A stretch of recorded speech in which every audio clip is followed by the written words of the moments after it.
And here we are.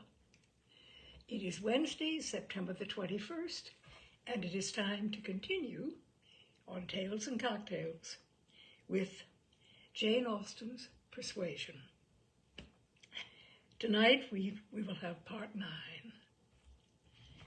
Now, a reminder, Anne Elliot was conveyed to Bath by Lady Russell in her carriage, and she is now staying with her father and her sister Elizabeth and her sister's dear friend, Mrs. Clay, at her father's rented house in Bath. So, part 9. It was the beginning of February, and Anne, having been a month in Bath, was growing very eager for news from Uppercross and Lyme. She wanted to hear much more than Mary communicated. It was 3 weeks since she had heard it all. She only knew that Henrietta was at home again, and that Louisa, though considered to be recovering fast, was still at Lyme. And she was thinking of them all very intently one evening, when a thicker letter than usual from Mary was delivered to her, and to quicken the pleasure and surprise, with Admiral and Mrs. Croft's compliments. The Crofts must be in Bath, a circumstance to interest her. They were people whom her heart turned to very naturally. "What is this?" cried Sir Walter. "The Crofts arrived in Bath? The Crofts who rent Kellynch? What have they brought you?" "A letter from Uppercross Cottage, sir." "Oh, those letters are convenient passports. They secure an introduction. I should have visited Admiral Croft, however, at any rate. I know what is due to my tenant." Anne could listen no longer. She could not even have told how the poor Admiral's complexion escaped. Her letter engrossed her. It had been begun several days back.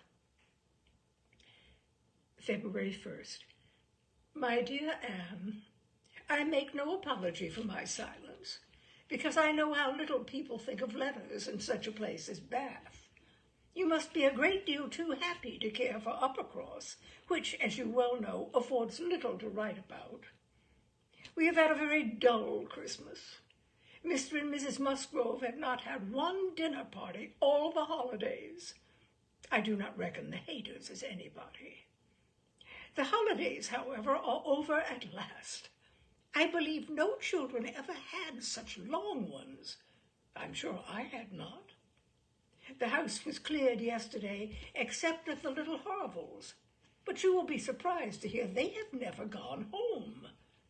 Mrs. Harville must be an odd mother to part with them so long. I do not understand it. They are not at all nice children, in my opinion, but Mrs. Musgrove seems to like them quite as well, if not better, than her grandchildren. What dreadful weather we have had! It may not be felt in Bath with your nice pavements, but in the country it is of some consequence. I have not had a creature call on me since the second week in January, except Charles Hayter, who has been calling much oftener than was welcome. Between ourselves, I think it a great pity Henrietta did not remain at Lyme as long as Louisa. It would have kept her a little out of his way. The carriage is gone today to bring Louisa and the Harvilles tomorrow. We are not asked to dine with them, however, till the day after. Mrs. Musgrove is so afraid of her being fatigued by the journey, which is not very likely, considering the care that will be taken of her, and it would be much more convenient to me to dine there tomorrow. I am glad you find Mr. Elliot so agreeable, and wish I could be acquainted with him too, but I have my usual luck. I am always out of the way when anything desirable is going on, always the last of my family to be noticed. What an immense time Mrs. Clay has been staying with Elizabeth. Does she never mean to go away? But perhaps if she were to leave the room vacant, we might not be invited. Let me know what you think of this. I do not expect my children to be asked, you know. I can leave them at the great house very well for a month or 6 weeks. I I have this moment heard that the Crofts are going to Bath almost immediately. They think the Admiral gouty. Charles heard it quite by chance. They have not had the civility to give me any notice or offer to take anything. I do not think they improve at all as neighbours. We see nothing of them, and this is really an instance of gross inattention. Charles joins me in love and everything proper. Yours affectionately, Mary M. I am sorry to say that I am very far from well, and Jemima has just told me that the butcher says there is a bad sore throat very much about. I dare say I shall catch it, and my sore throats, you know, are always worse than anybody's. So ended the first part, which had been put afterward into an envelope containing nearly as much more. I kept my letter open that I might send you word how Louisa bore her journey, and now I'm extremely glad I did, having a great deal to add. In the first place, I had a note from Mrs. Croft yesterday offering to convey anything to you. A very kind, friendly note indeed, addressed to me, just as it ought. I shall therefore be able to make my letter as long as I like. The Admiral does not seem very ill, and I sincerely hope Bath will do him all the good he wants. I shall be truly glad to have them back again. Our neighborhood cannot spare such a pleasant family. But now for Louisa. I have something to communicate that will astonish you not a little. She and the Harvilles came on Tuesday very safely, and in the evening we went to ask her how she did, when we were rather surprised not to find Captain Benwick of the party, for he had been invited as well as the Harvilles. And what do you think was the reason? Neither more nor less than his being in love with Louisa and not choosing to venture to Uppercross till he had an answer from Mr. Musgrove. For it was all settled between him and her before she came away, and he had written to her father by Captain Harville. True, upon my honour. Are not you astonished? I shall be surprised at least if you ever received a hint of it, for I never did. Mrs. Musgrove protests solemnly that she knew nothing of the matter.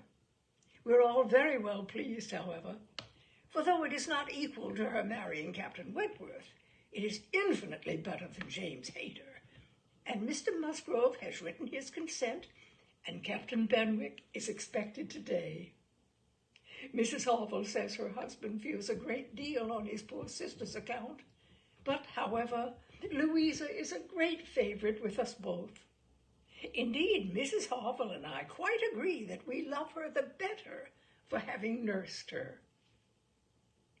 Charles wonders what Captain Wentworth will say, but if you remember, I never thought him attached to Louisa. I never could see anything of it. And this is the end, you see, of Captain Benwick's being supposed to be an admirer of yours.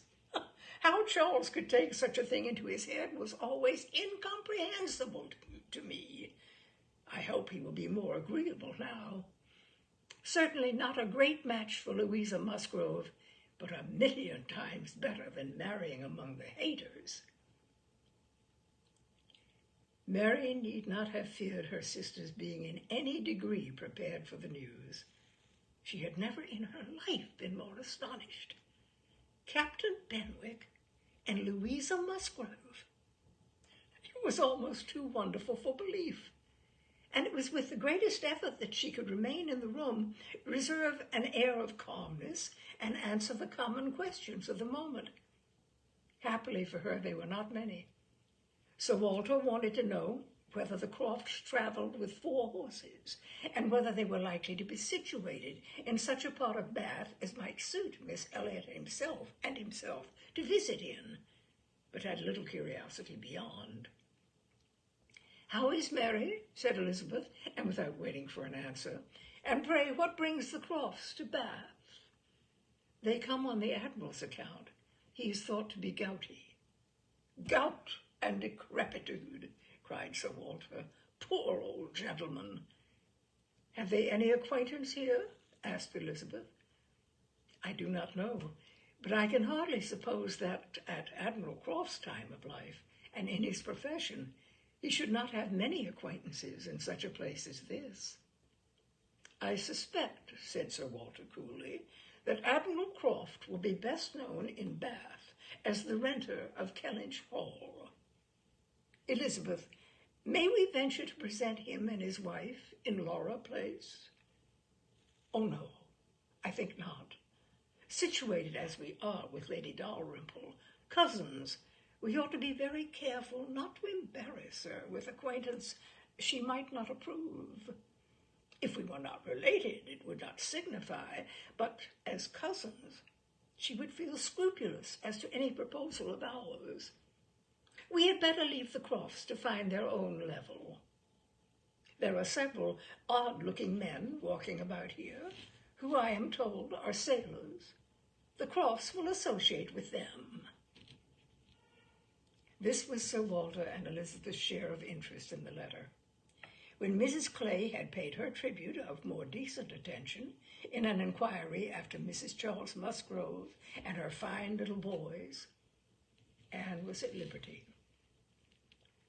In her own room, she tried to comprehend it. Well might Charles wonder how Captain Wentworth would feel. Perhaps he had quitted the field, had given Louisa up, had ceased to love, had found he did not love her. She could not endure the idea of treachery or levity or anything akin to ill usage between him and his friend.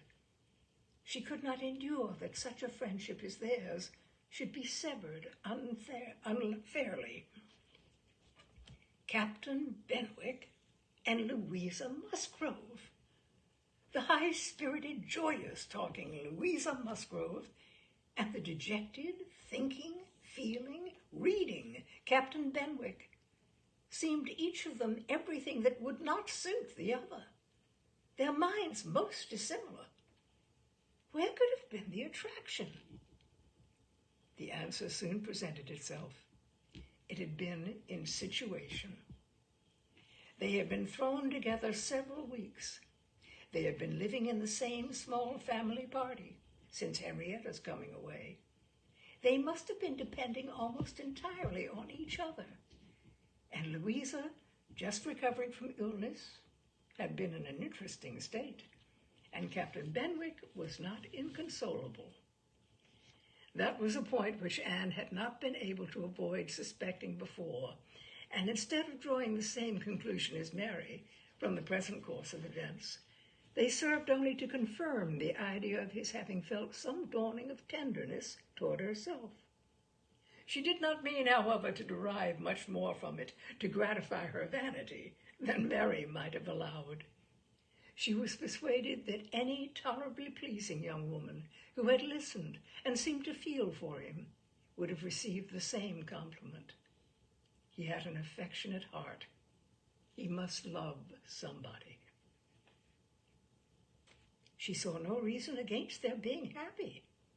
Louisa had fine naval fervor to begin with, and they would soon grow more alike. He would gain cheerfulness, and she would learn to be an enthusiast for Scott and Lord Byron. Nay, that was probably learnt already. Of course they had fallen in love over poetry. The idea of Louisa Musgrove turned into a person of literary taste and sentimental reflection was amusing, but she had no doubt of its being so. The day at Lyme, the fall from the Cobb, might influence her health, her nerves, her courage, her character, to the end of her life, as thoroughly as it appeared to have influenced her fate. The conclusion of the whole was that if the woman who had been sensible of Captain Wentworth's merits could be allowed to prefer another man, there was nothing in the engagement to excite lasting wonder, and if Captain Wentworth lost no friend by it, certainly nothing to be regretted. No, it was not regret which made Anne's heart beat in spite of herself and brought the color into her cheeks when she thought of Captain Wentworth unshackled and free. She had some feelings which she was ashamed to investigate. They were too much like joy, senseless joy. She longed to see the Crofts, but when the meeting took place, it was evident that no rumor of the news had yet reached them. The visit of ceremony was paid and returned, and Louisa Musgrove was mentioned, and Captain Benwick, too, without even half a smile. The Crofts had placed themselves in lodgings in Gay Street, perfectly to Sir Walter's satisfaction. He was not at all ashamed of the acquaintance, and did, in fact, think and talk a great deal more about the Admiral than the Admiral ever thought or talked about him. The Crofts knew quite as many people in Bath as they wished for, and considered their intercourse with the Elliots as a mere matter of form, and not in the least likely to afford them any pleasure. They brought with them their country habit of being almost always together. He was ordered to walk to keep off the gout, and Mrs. Croft seemed to go shares with him in everything, and to walk for her life to do him good. Anne saw them wherever she went. Lady Russell took her out in her carriage almost every morning, and she never failed to think of them, and never failed to see them. Knowing their feelings as she did, it was a most attractive picture of happiness to her. She always watched them as long as she could, delighted to fancy she understood what they might be talking of as they walked along in happy independence, or equally delighted to see the Admiral's hearty shake of the hand when he encountered an old friend, and observe their eagerness of conversation when occasionally forming into a little knot of the Navy, Mrs. Croft looking as intelligent and keen as any of the officers around her. Anne was too much engaged with Lady Russell to be often walking herself, but it so happened that one morning, about a week or 10 days after the Crofts' arrival, it suited her best to leave her friend, or her friend's carriage, in the lower part of the town and return alone to Camden Place. And in walking up Milsom Street, she had the good fortune to meet with the Admiral. He was standing by himself at a print shop window, with his hands behind him, in earnest contemplation of some print, and she might only have passed him unseen, but was obliged to touch as well as address him before she could catch his notice. When he did perceive and acknowledge her, however, it was done with all his usual frankness and good humor. "Ah, is it you? Thank you, thank you. This is treating me like a friend. Here I am, you see, staring at a picture. I can never get by this shop without stopping. But what a thing here is by way of a boat! Do look at it. Did you ever see the like? What queer fellows your fine painters must be to think that anybody would venture their lives in such a shapeless old cockleshell as that. And yet here are two gentlemen stuck up in it mightily at their ease and looking about them at the rocks and mountains as if they were not to be upset the next moment, which they certainly must be. I wonder where that boat was built," laughing heartily. "I would not venture over a horse pond in it. Well," turning away, "now where are you bound? Can I go anywhere for you, or with you? Can I be of any use?" "None, I thank you, unless you will give me the pleasure of your company the little way our road lies together. I'm going home." "That I will, with all my heart, and farther too. Yes, we will have a snug walk together. And I have something to tell you as we go along. There, take my arm. That's right. I do not feel comfortable if I have not a woman there. Lord, what a boat it is!"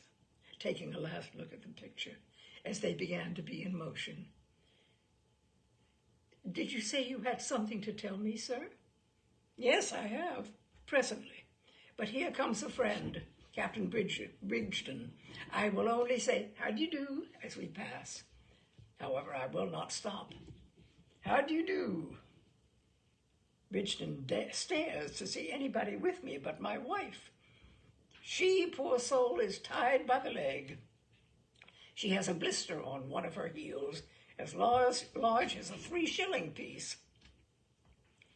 If you look directly across the street, you will see Admiral Brand coming down and his brother. Shabby fellows, both of them. They played me a pitiful trick once, got away some of my best men. I will tell you the whole story another time. Here comes old Sir Archibald Drew and his grandson. Look, he sees us. He kisses his hand to you. He takes you for my wife. Ah, the peace has come too soon for that younker. Poor old Sir Archibald. How do you like Bath, Miss Elliot? It suits us very well.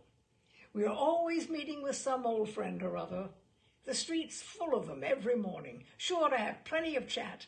And then we get away from them all and shut ourselves into our lodgings and draw in our chairs and are as snug as if we were at Cullinch. Aye, or as we used to be even at North Yarmouth and Deal. We do not like our lodgings here the worse, I can tell you, for putting us in mind of those we first had at North Yarmouth. The wind blows through one of the cupboards just in the same way. When they were got a little farther, Anne ventured to press again for what he had to communicate. She had hoped when clear of Milsom Street to have her curiosity gratified, but she was still obliged to wait, for the Admiral had made up his mind not to begin till they had gained the greater space and quiet of Belmont. And as she was not really Mrs. Croft, she must let him have his own way. As soon as they were fairly ascending Belmont, he began. Well, now, you shall hear something that will surprise you. But first of all, you must tell me the name of the young lady I'm going to talk about. That young lady, you know, that we have all been so concerned for. The Miss Musgrove that all this has been happening to. Her Christian name. I always forget her Christian name. Anne had been ashamed to appear to comprehend so soon as she really did. But now she could safely suggest the name of Louisa. Aye, Miss Louisa Musgrove. That is the name. I wish young ladies had not such a number of fine Christian names. I should never be out if they were all Sophies, or something of that sort. Well, this Miss Louisa, we all thought, you know, was to marry Frederick. He was courting her week after week. The only wonder was what they could be waiting for, till the business at Lyme came. Then, indeed, it was clear enough that they must wait till her brain was set to right. But even then there was something odd in their way of going on. Instead of staying at Lyme, he went off to Plymouth, and then he went off to see Edward.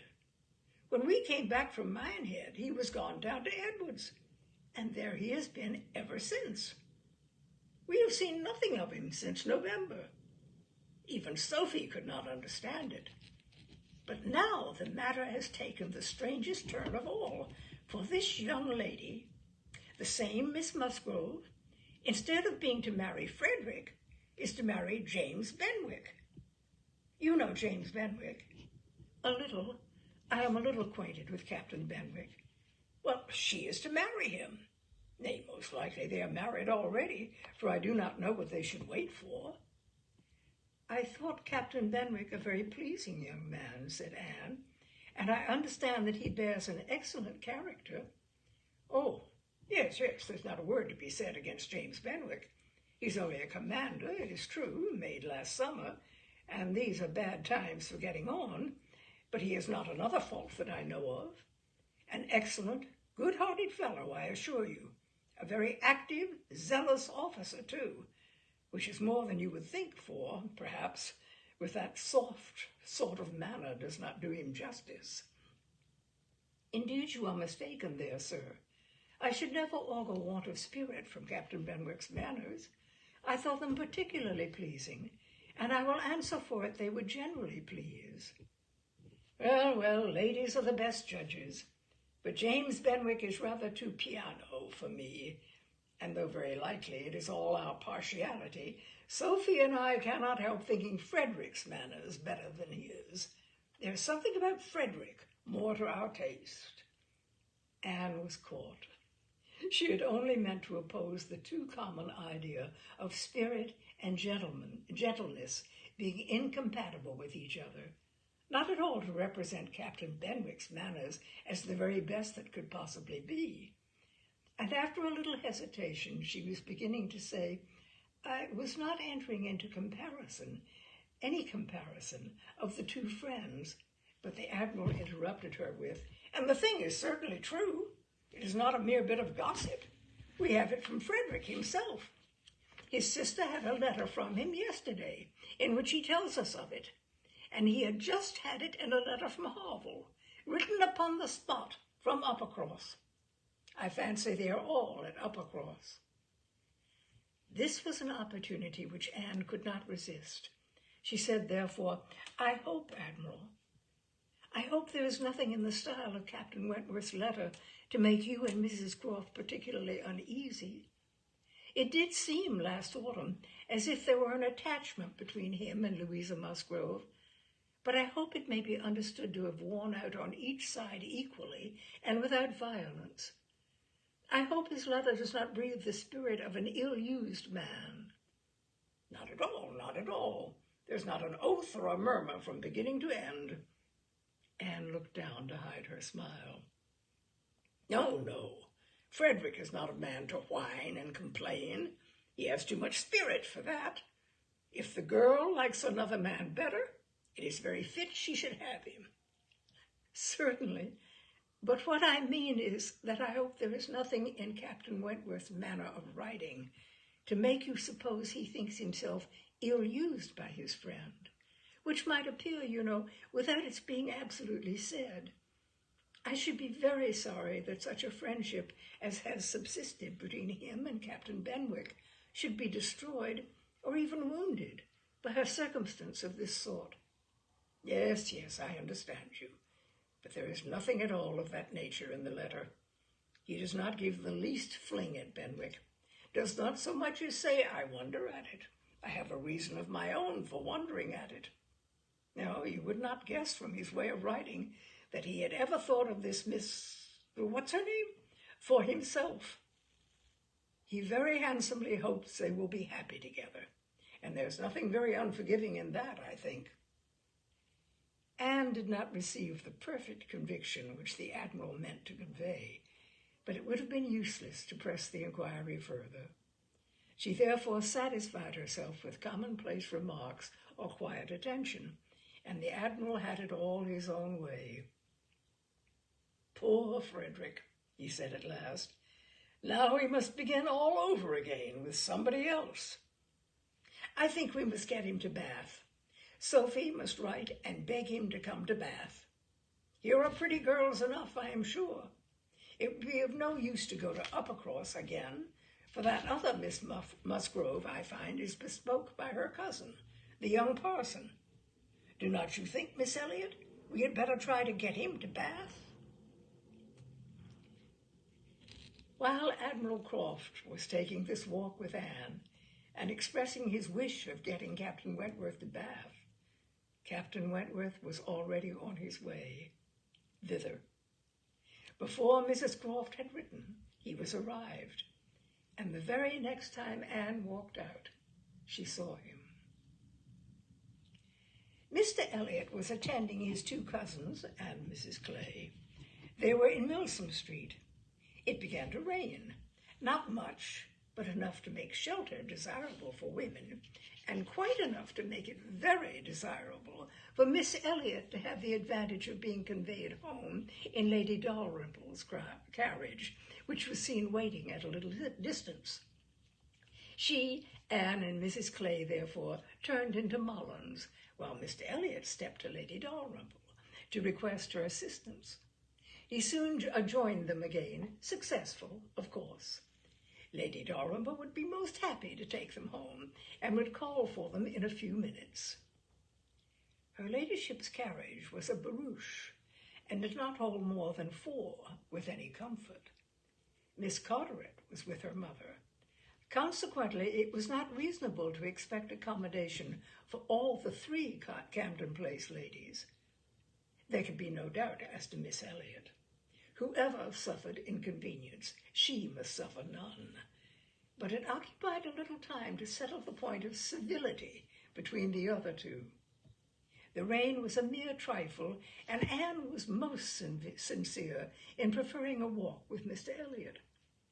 But the rain was also a mere trifle to Mrs. Clay. She could hardly allow it even to drop at all, and her boots were so thick, much thicker than Miss Anne's, and in short, her civility rendered her quite as anxious to be left to walk with Mr. Elliot as Anne could be, and it was discussed between them with a generosity so polite and so determined that the others were obliged to settle it for them, Miss Elliot maintaining that Mrs. Clay had a little cold already, and Mr. Elliot deciding, on appeal, that his cousin Anne's boots were rather the thickest.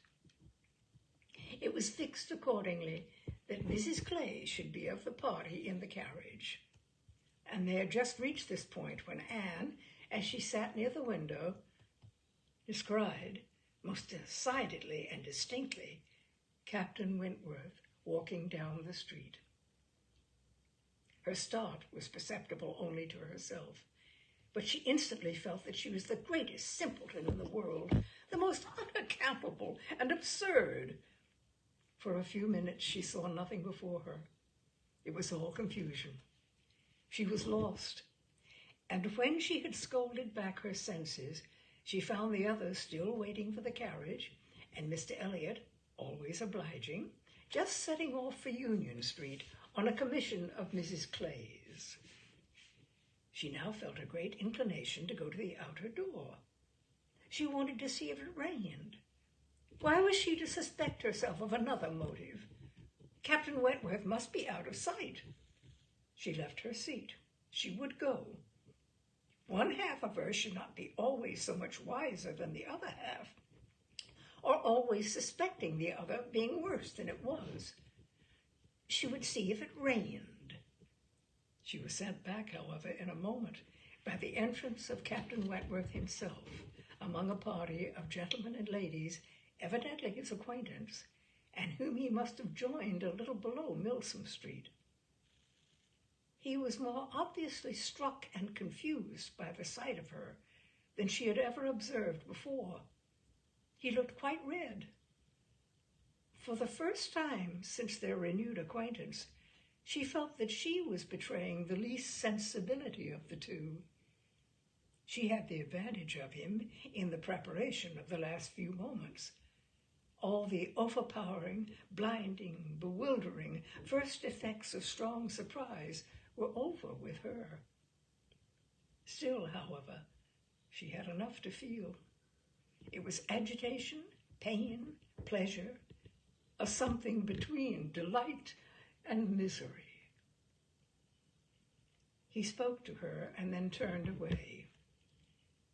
The character of his manner was embarrassment. She could not have called it either cold or friendly, or anything so certainly as embarrassed. After a short interval, however, he came towards her and spoke again. Mutual inquiries on common subjects passed, neither of them probably much the wiser for what they heard, and Anne continuing fully sensible of his being less at ease than formerly. They had, by dint of being so very much together, got to speak to each other with a considerable portion of apparent indifference and calmness. But he could not do it now. Time had changed him, or Louisa had changed him. There was consciousness of some sort or other. He looked very well, not as if he had been suffering in health or spirits, and he talked of Uppercross, of the Musgroves, nay, even of Louisa, and had even a momentary look of his own arch significance as he named her. But yet it was Captain Wentworth, not comfortable, not easy, not able to feign that he was. It did not surprise, but it grieved Anne to observe that Elizabeth would not know him. She saw that he saw Elizabeth, that Elizabeth saw him, that there was complete internal recognition on each side. She was convinced that he was ready to be acknowledged as an acquaintance, expecting it, and she had the pain of seeing her sister turn away with unalterable coldness. Lady Dalrymple's carriage, for which Miss Elliot was growing very impatient, now drew up. The servant came in to announce it. It was beginning to rain again, and altogether there was a delay and a bustle and a talking which must make all the little crowd in the shop understand that Lady Dalrymple was calling to convey Miss Elliot. At last Miss Elliot and her friend, unattended but by the servant, for there was no cousin returned, were walking off, and Captain Wentworth, watching them, turned again to Anne, and by manner rather than words was offering his services to her. "I'm much obliged to you," was her answer, "but I'm not going with them. The carriage would not accommodate so many. I walk. I prefer walking. But it rains." "Oh, very little. Nothing that I regard." After a moment's pause, he said, "Though I came only yesterday, I have equipped myself properly for Bath already, you see," pointing to a new umbrella. "I wish you would make use of it, if you are determined to walk, though I think it would be more prudent to let me get you a chair." She was very much obliged to him, but declined it all, repeating her conviction that the rain would come to nothing at present, and adding, "I'm only waiting for Mr. Elliot. He will be here in a moment, I am sure." She had hardly spoken the words when Mr. Elliot walked in. Captain Wentworth recollected him perfectly. There was no difference between him and the man who had stood on the steps at Lyme, admiring Anne as she passed, except in the air and look and manner of the privileged relation and friend. He came in with eagerness, appeared to see and think only of her, apologized for his stay, was grieved to have kept her waiting, and anxious to get her away without further loss of time, and before the rain increased. And in another moment they walked off together, her arm under his, a gentle and embarrassed glance, and a "good morning to you," being all that she had time for as she passed away.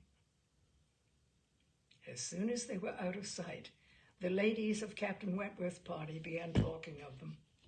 "Mr. Elliot does not dislike his cousin, I fancy." "Oh, no, that is clear enough. One can guess what will happen there. He's always with them, half lives in the family, I believe. What a very good-looking man. Yes, and Miss Atkinson, who dined with him once at the Wallaces, says he is the most agreeable man she ever was in company with. She is pretty, I think, Anne Elliot. Very pretty when one comes to look at her. It is not the fashion to say so, but I confess I admire her more than her sister." "Oh, so do I." "And so do I. No comparison. But the men are all wild after Miss Elliot. Anne is too delicate for them." Anne would have been particularly obliged to her cousin if he would have walked by her side all the way to Camden Place without saying a word. She had never found it so difficult to listen to him, though nothing could exceed his solicitude and care, and though his subjects were principally such as were wont to be always interesting. Praise, warm, just, and discriminating, of Lady Russell, and insinuations highly rational against Mrs. Clay. But just now she could think only of Captain Wentworth. She could not understand his present feelings, whether he were really suffering much from disappointment or not. Until that point were settled, she could not be quite herself. She hoped to be wise and reasonable in time, but alas, alas, she must confess to herself that she was not wise yet. Another circumstance very essential for her to know was how long he meant to be in Bath. He had not mentioned it, or she could not recollect it. He might be only passing through, but it was more probable that he should be come to stay.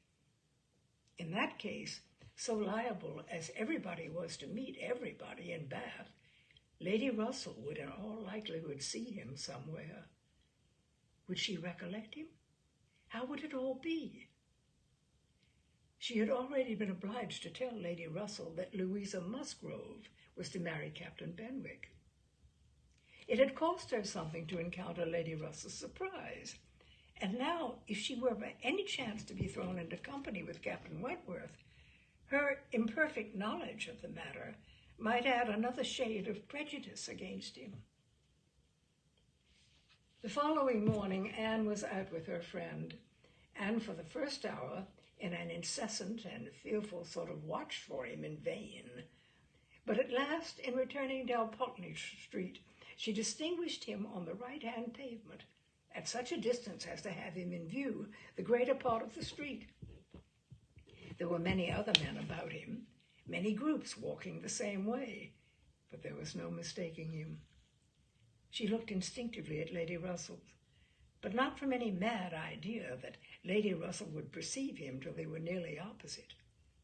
She looked at her, however, from time to time, anxiously, and when the moment approached which must point him out, though not daring to look again, for her own countenance she knew was unfit to be seen, she was yet perfectly conscious of Lady Russell's eyes being turned exactly in the direction for him, of her being, in short, intently observing him.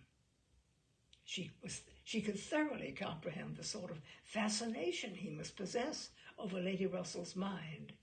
The difficulty it must be for her to withdraw her eyes, the astonishment she must be feeling that 8 or 9 years should have passed over him, and in foreign climes, and in active service too, without robbing him of one personal grace. At last, Lady Russell drew back her head. Now, would she speak of him? "You will wonder," said she, "what has been fixing my eyes so long. But I was looking after some window curtains, which Lady Alicia and Mrs. Frankland were telling me of last night.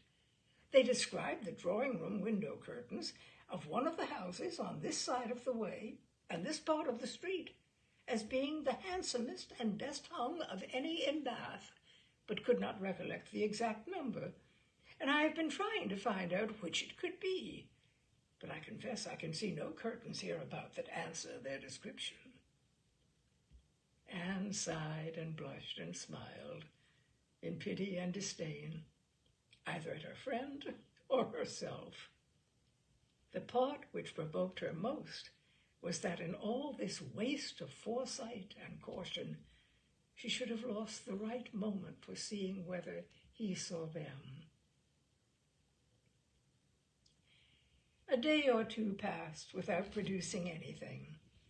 The theatre, or the rooms where he was most likely to be, were not fashionable enough for the Elliots, whose evening amusements were solely in the elegant stupidity of private parties, in which they were getting more and more engaged, and Anne, wearied of such a state of stagnation, sick of knowing nothing, and fancying herself stronger because her strength was not tried, was quite impatient for the concert evening. It was a concert for the benefit of a person patronized by Lady Dalrymple. Of course they must attend. It was really expected to be a good one, and Captain Wentworth was very fond of music.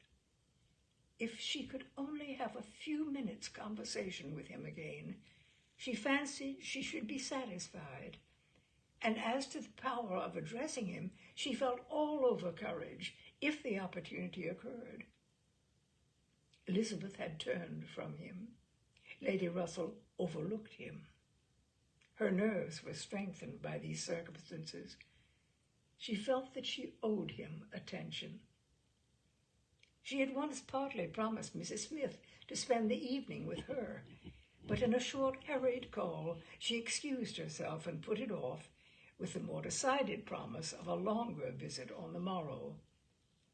Mrs. Smith gave a most good-humored acquiescence. "By all means," said she, "only tell me all about it when you do come. Who is your party?" Anne named them all. Mrs. Smith made no reply, but when she was leaving her, said, and with an expression half serious, half arch, Well, I heartily wish your concert may answer, and do not fail me tomorrow if you can come, for I begin to have a foreboding that I may not have many more visits from you. Anne was startled and confused, but after standing in a moment's suspense, was obliged, and not sorry to be obliged, to hurry away.